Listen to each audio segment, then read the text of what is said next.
మరి వారు రాజకీయంగా కూడా సర్పంచ్గా చాలా సంవత్సరాలు చేసిండ్రు రామచంద్ర గారు.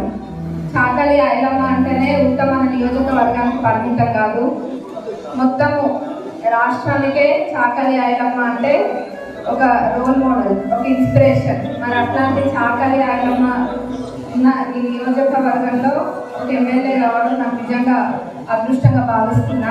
చాకలి ఐలమ్మ గారి మనవడు అకస్మాత్తుగా మరణించడం అనేది బాధాకరం. వారి ఆత్మకి శాంతి చేకూరాలని మనసారా కోరుకుంటున్నా.